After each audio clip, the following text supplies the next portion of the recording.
Hey guys, Banana Lock here and welcome back to another Watcher of Realms video. So this video is going to be an interesting one. It might piss some of you off because you guys will be quite mad about the topic that I'm going to be talking about. So it's going to be about Legendary Soulstones.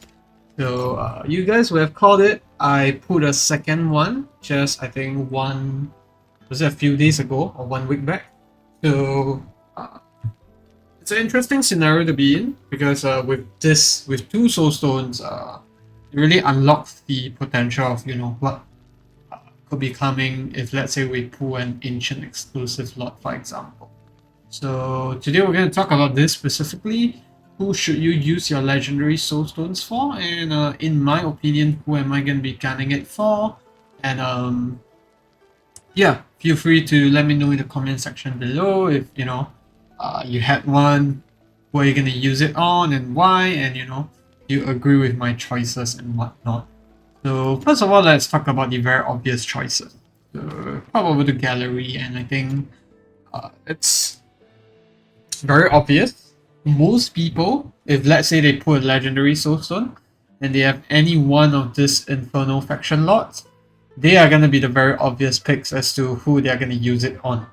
So why is that so? Let's take a look at the epic lot first for the Infernal faction. So that's Pyros, which I've been using for a long time. And where was it? Yeah. So Pyros is a passive. It's built into him. You don't have to awaken him or anything. He inflicts vulnerability for both physical and magic damage on targets marked with Destruction Command, which is his ultimate. So this brings a lot in terms of damage for both physical and magical. And at max level, you can see that this goes up to 20%. So on Stokadens and Twin Fin, unfortunately, this is not a built-in spell. So you're not going to see it anywhere.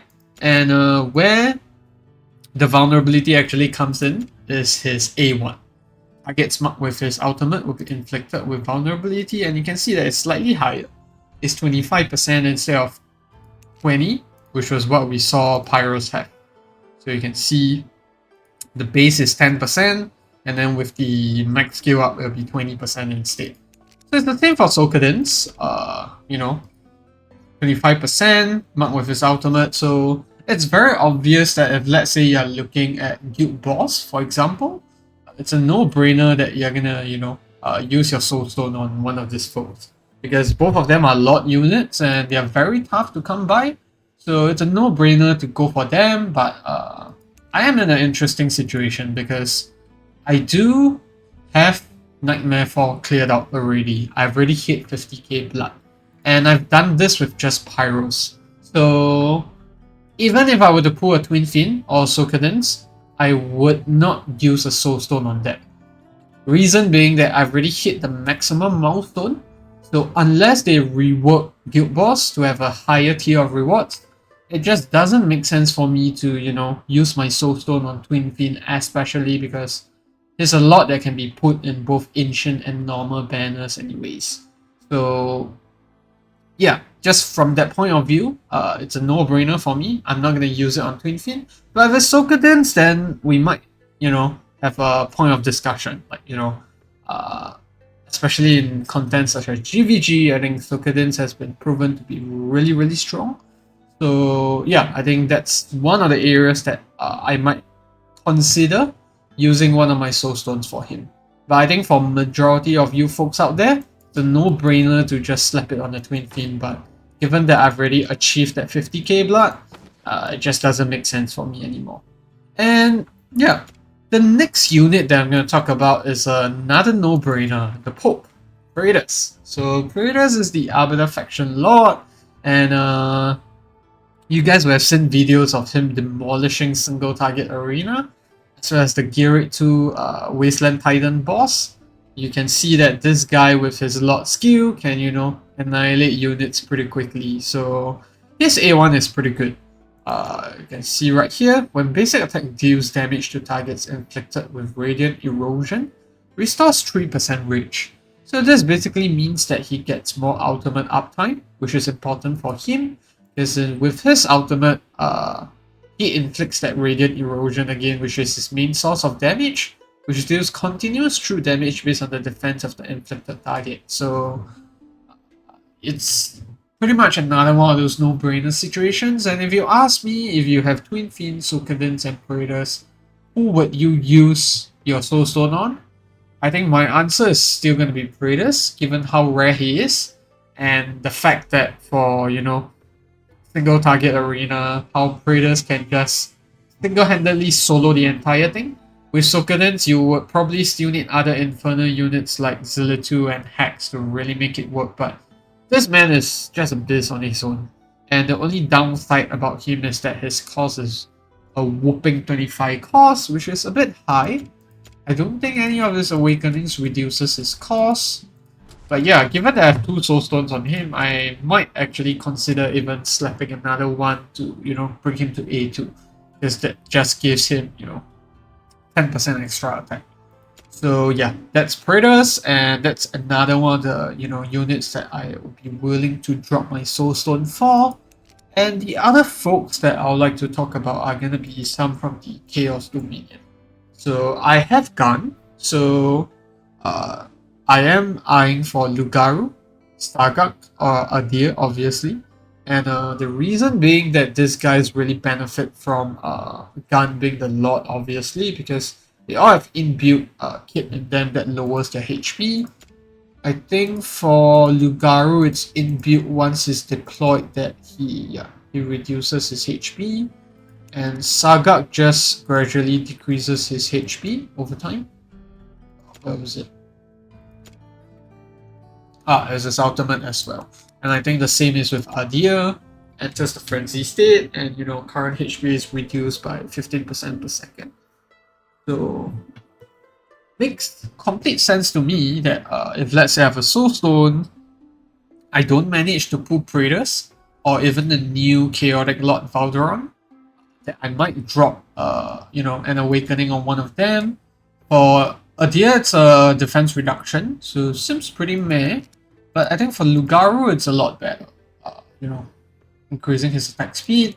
And then for Sargak, I think it's extra attack, and I think A3 is where the goodies is at, with extra 50% damage to elites and bosses, which will mean guild boss as well as the later stage of single target, stage 5, wave 6 to 8.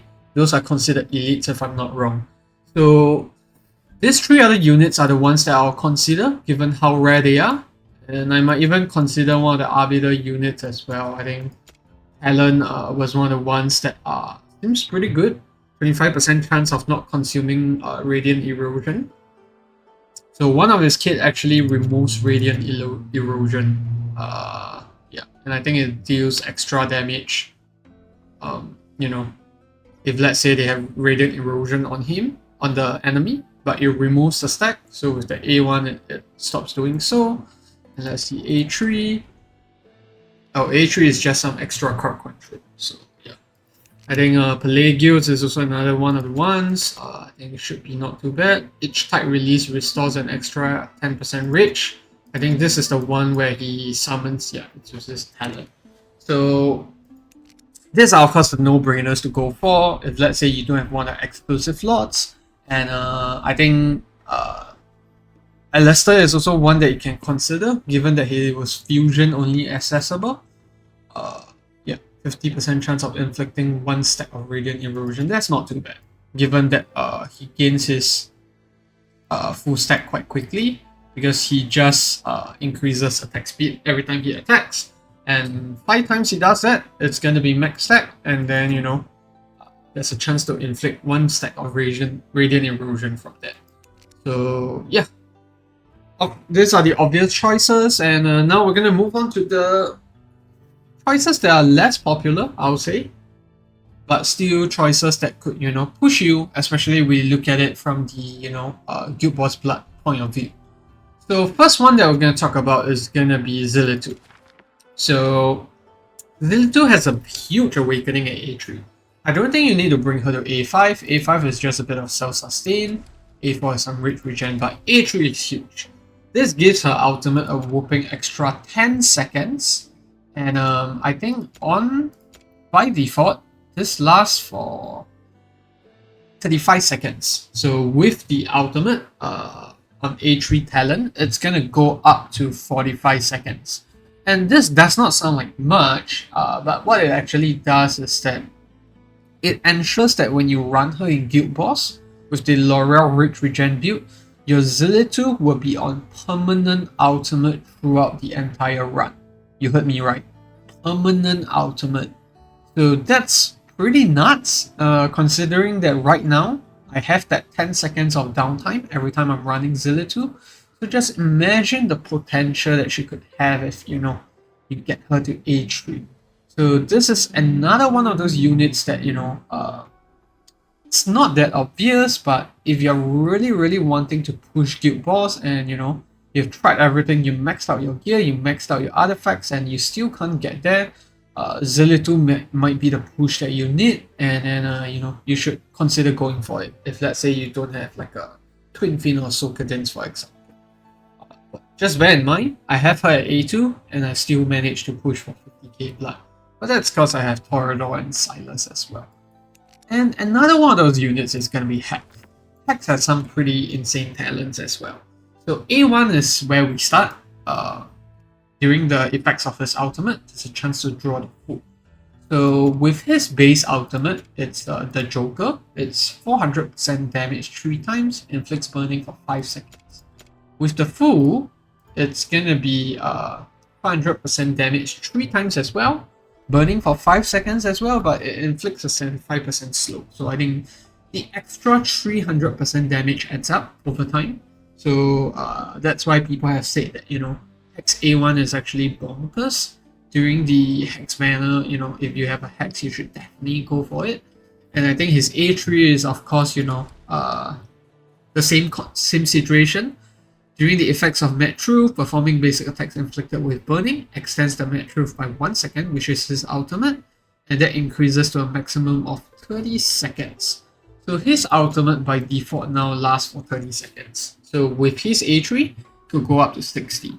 You're going to be in the same exact situation with Zilitu, where you're going to get permanent Hex, you know, ultimate uptime. If, let's say, you run him in, you know, a Laurel Hollow Ridge Regen strat. So obviously this is another one of those units that, you know, if you're lacking in Guild Boss damage, you might want to consider. And I think Zilitu and Hex both have that same, you know, incremental bonus when, you know, you awaken them for Guild Boss. So yeah, this is another one of those units that, you know, people might not have thought of. And the last one that I'm going to talk about, where was it?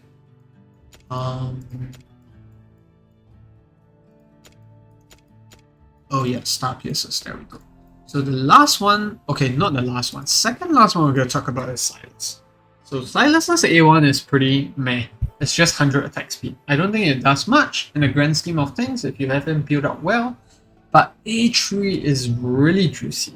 When there's 2 marksmen on the field, increases the damage of the hero, Silas himself, by 15%, and 1 random ally marksman by 15%. So who did we just talk about earlier? Hex, right? So that extra marksman is going to be Hex most of the time. If you're not lucky enough to have Hex, then it's going to be Cetra most likely. So Silas is another one of those units that, you know, you might see a boost in Guild Boss damage. Of course, it's not going to be as insane as Zilitu and Hex, given what I've just described and read out. But I think this is one of those areas where, you know, if you're lacking in Guild Boss damage, this could be the push to get there. I know people have done it with no regrets, but if I were to be honest, I think the Zilitu and Hex one is, you know, a lot more lucrative in my opinion. And the last one that we're going to talk about is actually going to be, where was he? Arrogance.